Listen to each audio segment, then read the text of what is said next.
カオスになって倒されることを望んだ。人々が幻想から覚めることができるように。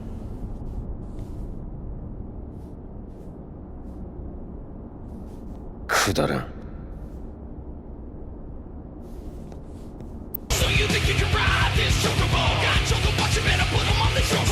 Okay, so I swear I'm not trying to become the demo guy, and I swear I got other real videos in the works, but sometimes something comes out and you just gotta talk about it.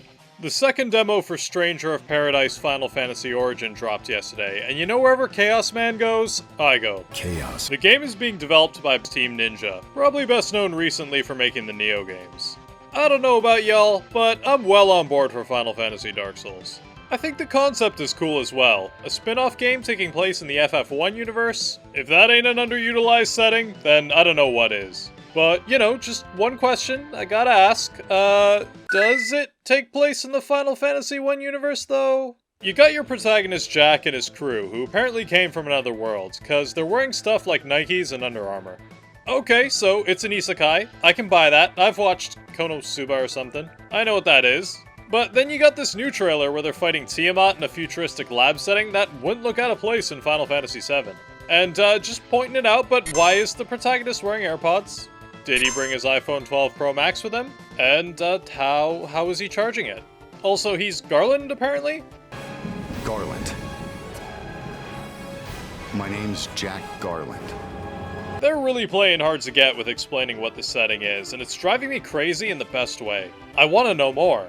I need to know more. Final Fantasy I has always been about an infinite time loop where generations of warriors of light failed to stop chaos before the main party had a crack at it, so they could be expanding on this concept. Also, some info's been going around. I mean, the Wikipedia page has already been updated with it, but the area in the demo makes reference to, of all things, Final Fantasy XIII? If it was just, yes, forest area with weather-changing mechanics, I wouldn't have bat an eye, but it goes a little bit deeper than that. You might have heard that the music for the demo area in Stranger of Paradise, Referent Wetlands, takes inspiration from an area in Final Fantasy XIII, the Sunlit Waterscape. But this isn't a like, if you listen closely you can kinda hear it sort of thing. I'll play some of the music. I think you'll be able to hear what I mean.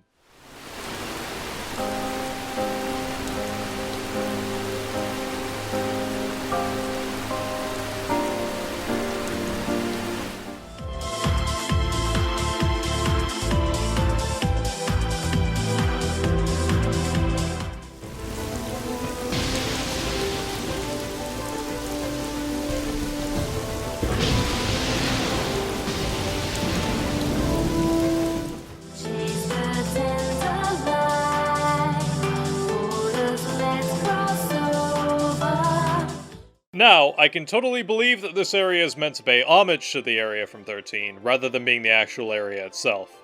If they're doing stuff like that, then imagine some of the other places this game could go. There's a full library of 15 mainline Final Fantasy games it could pull reference from, and it would be really cool to see other areas get this same kind of treatment. I mean, if they're willing to make this reference to Final Fantasy XIII, I don't think there's anywhere they wouldn't go. While the game is being developed by Team Ninja, there's some Square Enix staff on it as well. Particularly Kazushige Nojima, the writer for games like Final Fantasy X and VII Remake, is doing the main story. Again, I think they're being intentionally vague about what the game is really about to drum up speculation and excitement, and, I mean, it's working. Now, if you played the first demo, it's what I'd politely describe as, trash fire. Let's go over the list. It ran at a shockingly bad frame rate, looked like a lost PS3 port of a PS4 game, and was just overall really janky. Nothing had any weight to it, and you just kinda Garry's Mod no-clip slid around as you attacked in the general direction of your enemy. But then, I got to the Garland fight, and for a brief moment, everything came together. The difficulty got pumped way up, probably because you weren't expected to beat it, and turns out the game's mechanics end up working really well for a one-on-one boss fight. You had to learn his attack cues and timings, parry, manage your healing items. I was legitimately playing Final Fantasy Neo for a second there, complete with all the satisfaction that comes with getting over a tough but fair challenge. At the end of the demo, they included a survey where you could post your thoughts. And just wanted to say sorry to the poor intern that had to read my 20-page dissertation on game feel that I sent in. If you kept up with the Neo Alphas back when, you'll know that Team Ninja really does take feedback into account and actually improves on this stuff. Thankfully, playing the second demo, it seems that the Madmen have done it again. I'd say the combat has been improved to at least Neo quality. The jank has been cleaned out almost completely, and it's actually fun to play this time around. The visuals look a full console generation better, and the game runs at a solid frame rate 99% of the time. The combat is fun and complex, with a ton of different jobs. Maybe too many different jobs, if this developer statement that says there's going to be more than Final Fantasy V, which had 26 jobs in all, is to be believed. I'm not a fan of constantly having to check my new equipment for some item that's slightly better than the thing I'm wearing, but this was a problem I had with Neo as well, and I still love that game. Lastly, this game is a bit weird. You've likely seen the exploits of Jack Garland, aka Chaos Man.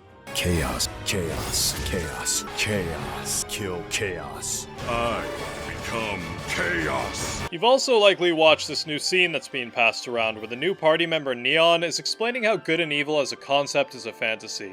Even if good were to defeat evil, reality is more complex than that. You can't blame a single villain like Chaos and say we're good to defeat evil, everything would be solved. It's just a false hope to make reality seem simpler than it is.